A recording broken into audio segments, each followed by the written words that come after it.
दोस्तों, जब भी भारत में इंजीनियरिंग के बेहतरीन नमूनों की बात आती है तो आपके मन में बहुत सारी इमारतें आती होंगी। उसमें कुछ ऐसी इमारतें भी हैं जो आज भी वैज्ञानिकों के लिए रहस्य बनी हुई हैं। उसी क्रम में नायाब चीजों की बात हो और उसमें हावड़ा ब्रिज का नाम न आए, ऐसा कैसे हो सकता है? ये इंजीनियरिंग का एक ऐसा नायाब नमूना है जिसका कोई तोड़ नहीं। बॉलीवुड हो या हॉलीवुड, अगर उसमें कोलकाता का सीन दिखाना हो तो ऐसा कभी नहीं हो सकता है कि उसमें हावड़ा ब्रिज का शूट न हो। हावड़ा ब्रिज एक तरह से कोलकाता की पहचान है। ये एक हावड़ा ब्रिज ही है जो कोलकाता की मिठाइयों से भी ज्यादा फेमस है। आज आप लोगों को इस ब्रिज के बनने के पीछे की कहानी बताएंगे जो भी काफी मजेदार होने वाली है। उसके लिए वीडियो को अंत तक बने रहे। कोलकाता और हावड़ा के बीच हुगली नदी पर पहले कोई भी ब्रिज नहीं था। अगर आपको नदी पार करनी है तो नाव ही एकमात्र जरिया था। सन 1871 में बंगाल सरकार की तरफ से हावड़ा ब्रिज अधिनियम पारित होने के बाद साल 1874 में सर ब्रेडफोर्ड लेस्ली ने नदी पर पीपे का पुल तैयार करवाया। इस पुल के निर्माण में उस समय 22 लाख का खर्च आया था, जिसकी लंबाई 1528 फीट और चौड़ाई 62 फीट थी। फिर 1906 में हावड़ा स्टेशन का निर्माण हो गया था,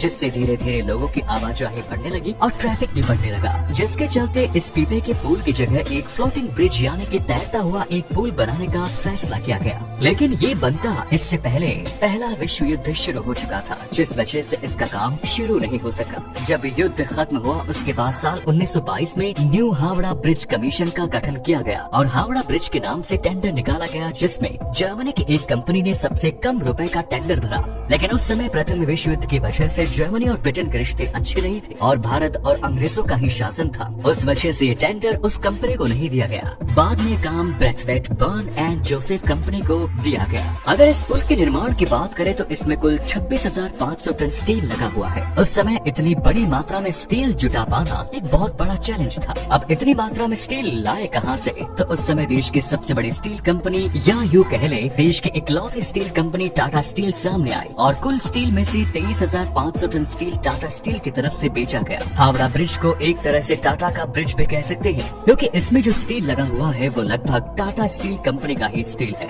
अब स्टील मिलने के बाद हावड़ा ब्रिज की डिजाइन तैयार की गई और उसमें भी अंग्रेजों की एक शर्त थी कि ब्रिज चाहे जैसा बनाओ, लेकिन ब्रिज के नीचे कोई भी खंभा नहीं होना चाहिए ताकि उसके नीचे से नाव आसानी से निकल सके। इसी वजह से जब हावड़ा ब्रिज की डिजाइन तैयार की गई तो उसमें से 4 खंभे ही लगाए गए, वो भी उसके किनारों पर ही लगने थे। ब्रिज के बीच में कोई भी खंभा या पिलर नहीं है, ना ही ब्रिज को तारों से लटकाया हुआ है। पूरा ब्रिज सिर्फ किनारों पर खड़े 280 फीट लंबे खंभों के सहारे टिका है। इसके दोनों खंभों के बीच की दूरी 1500 फीट है। नदी में मध्य में कुछ भी नहीं है। इस ब्रिज को बनाने में एक अनोखी बात यह है कि इसके स्टील की प्लेटों को जोड़ने के लिए नट बोल्ट का इस्तेमाल नहीं किया गया है। नट बोल्ट की जगह धातु के रोड यानी रिवेट्स का इस्तेमाल किया गया है। जैसे तैसे करके पुल तैयार किया गया और ये दुनिया का तीसरा इस तरह का और इतना लंबा ब्रिज है। आपको बता दें, हावड़ा एक ऐसा ब्रिज है जिसका आज दिन तक उद्घाटन नहीं हो पाया है। दरअसल जब ये ब्रिज बनकर तैयार हुआ था तो द्वितीय विश्व युद्ध पूरे शबाब पर था, जिसकी वजह से ये निर्धारित किया गया कि इसका उद्घाटन अभी नहीं किया जाए। द्वितीय विश्व युद्ध के दौरान जापानी सेना द्वारा हावड़ा ब्रिज को गिराने के लिए भारी बमबारी की गई, लेकिन उसका कोई असर इस पर नहीं हुआ। कोलकाता और हावड़ा को जोड़ने वाला ये ब्रिज जब बनकर तैयार हुआ तो इसका नाम न्यू हावड़ा ब्रिज रखा गया। उसके बाद 14 जून 1965 में इसका नाम रविंद्रनाथ टैगोर के नाम पर इसका नाम रविंद्र सेतु कर दिया गया। लेकिन आज भी लोग इसे हावड़ा ब्रिज के नाम से ही जानते हैं। सबसे रोचक बात इस ब्रिज की ये है कि जब ये बनकर तैयार हुआ था तो इसके ऊपर से एक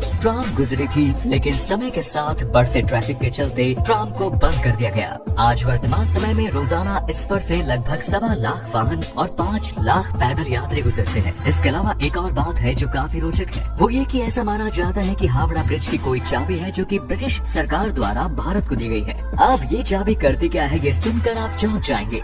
माना जाता है कि इस ब्रिज के नीचे से जब बड़े जहाज गुजरते थे तो इस चाबी की मदद से इसको 2 भागों में खोल दिया जाता था, जिससे बड़े जहाज आसानी से इसके नीचे से निकल जाते थे। खैर, इसकी कोई आधिकारिक पुष्टि नहीं है। हालिया ब्रिज की बात करें तो इंजीनियर का कहना है कि हावड़ा ब्रिज के खंभों को अब जंग लगने लग गया है और इससे जंग की वजह है पान। इस पुल से रोजाना लाखों लोग गुजरते हैं और पान थूकते हैं। जिससे इस पुल को क्षति पहुंच रही है। इंजीनियर का मानना है कि इस पुल को बनाते टाइम इसके खंभों के आधार की जो मोटाई रखी गई थी वो आज आधी रह गई है। अब आप सोच सकते हैं कि सिर्फ पान की वजह से देश का इतना बड़ा पुल खत्म होता जा रहा है। इसके अलावा भी 2005 में एक कार्गो शिप इसके नीचे निकलते समय इसके बीच में आकर फंस गया था, जिससे भी इसको काफी नुकसान का सामना करना पड़ा था। इसके अलावा इसके ऊपर आकर बैठने वाले पक्षियों के बीच से इसको निरंतर केमिकल लॉस हो रहा है। पक्षियों की इस गंदगी को मिटने के लिए ट्रस्ट हर साल 5 लाख का टेंडर निकालता है। इस पूरे ब्रिज को पेंट करने के लिए 26,500 लीटर पेंट की खपत होती है, जिसमें लगभग 65 लाख रुपए खर्च होते हैं। 2006 की शुरुआत में इसकी मरम्मत करवाई गई थी, जिसमें 8 टन स्टील की खपत हुई और 50 लाख खर्च हुए थे। चाहे कुछ और भी प्रयास करने पड़े, लेकिन हमारी बरसों पुरानी इस विरासत को बचा कर रखना हमें चाहिए। इसको ऐसे नष्ट नहीं होने देना चाहिए। तो दोस्तों, इसके अलावा आप हावड़ा ब्रिज के बारे में और क्या जानते हैं कमेंट्स में जरूर बताएं। वीडियो पसंद आए तो लाइक कीजिए, दोस्तों के साथ शेयर जरूर करें। धन्यवाद।